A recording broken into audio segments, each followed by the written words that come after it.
জামালপুরে ব্যবসায়ী নওশের আলী হত্যা মামলার আসামি মাদারগঞ্জ উপজেলা আওয়ামী লীগের যুগ্ম সাধারণ সম্পাদক রায়হান রহমতুল্লাহ রিমুর ফাঁসির দাবিতে সংবাদ সম্মেলন অনুষ্ঠিত হয়েছে। বিস্তারিত দেখুন জামালপুর জেলা প্রতিনিধি আবুল কাশেমের প্রতিবেদনে।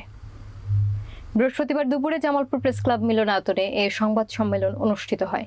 সংবাদ সম্মেলনে মাদারগঞ্জের বালিজুড়ি বাজারের সার ও কীটনাশক ব্যবসায়ী নিহত নওশের আলীর বড় ছেলে মোহাম্মদ আবদুল্লাহ লিখিত বক্তব্যে বলেন, ২০২০ সালের ২৫ এপ্রিল সন্ধ্যায় জমি সংক্রান্ত বিষয়কে কেন্দ্র করে পূর্বশত্রুতার জেরে বালিজুড়ি বাজারে ঠাকুরবাড়ি মোড়ে তার বাবা নওশের আলীর উপর হামলা হয়। উপজেলা আওয়ামী লীগের যুগ্ম সাধারণ সম্পাদক রায়হান রহমতুল্লাহ রিমোর যোগ সাজেশে তার ক্যাডার বাহিনী রিমন, রবিউল ইসলাম, রায়হান, কিবরিয়া, বায়াজিদ, আবুল হোসেন সহ আরও অনেকেই তার বাবার উপর এই বর্বর হামলা চালায়। হামলায় আহত তার বাবাকে চিকিৎসার জন্য প্রথমে জামালপুর ও পরে ময়মনসিংহ মেডিকেল কলেজ হাসপাতালে নিলে চিকিৎসকরা তাকে মৃত ঘোষণা করেন। তিনি আরও জানান, তার বাবার মৃত্যুর পর ৮ জনকে আসামি করে আদালতে মামলা দায়ের করা হয়। পরে উচ্চ আদালত থেকে জামিনে মুক্তি পান আসামিরা। আওয়ামী লীগ নেতা ও তার ক্যাডার বাহিনী প্রতিনিয়তই তাদের পরিবারের লোকজনকে হুমকি প্রদান করে আসছে। বর্তমানে তারা নিরাপত্তাহীনতায় ভুগছেন। সংবাদ সম্মেলনে হত্যাকাণ্ডের সঙ্গে জড়িত আওয়ামী লীগ নেতা রায়হান রহমতুল্লাহ রিমু সহ সকল আসামির বিচার ও ফাঁসি দাবি জানায় নিহত ব্যবসায়ী নওশের আলীর পরিবার।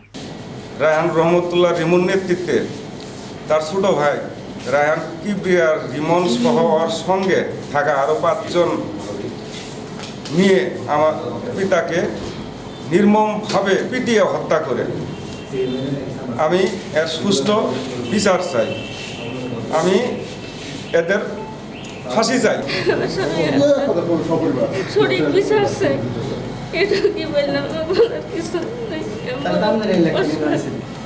বিচারের জন্য যাওয়ার পরে ওখানে অতর্কিতভাবে আমাদের সঙ্গে কথা কাটাকাটি হয়। এক পর্যায়ে আমার আব্বার উপর তারা আঘাত করে, মাথায় আঘাত করার পরে আমার আব্বা বাড়িতে পড়ে যায়। যেমন পরে ওখানে আমার আব্বা মৃত্যুবরণ করা হয়।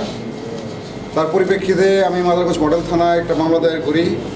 সেই মামলা দায়ের করার পর বিগত 4টি বছর যাবৎ মামলা নিয়ে আমরা অনেক দ্বার প্রান্তে ঘুরতেছি, কোনো ন্যায় বিচার পাইতেছি না।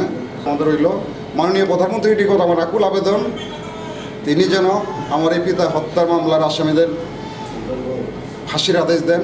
আমরা বিগত 4 বছর যাবৎ দাঁড়িয়ে ঘুরতেছি। আসলে মানে রাজনৈতিক বিষয়ে বা ক্ষমতার বাহাদুরিতে আমরা আজ পর্যন্ত রায়হান রহমতুল্লাহ রিমু বা রায়হান রিমনের কোনো সুবিচার আমরা পাই নাই। তাই মাননীয় প্রধানমন্ত্রীর নিকট আমার আর কিছু বলার নেই, শুধু এটুকুই বলবো যে মাননীয় প্রধানমন্ত্রী যেন আমাদের মতো এতিমদের সুবিচারটা করে।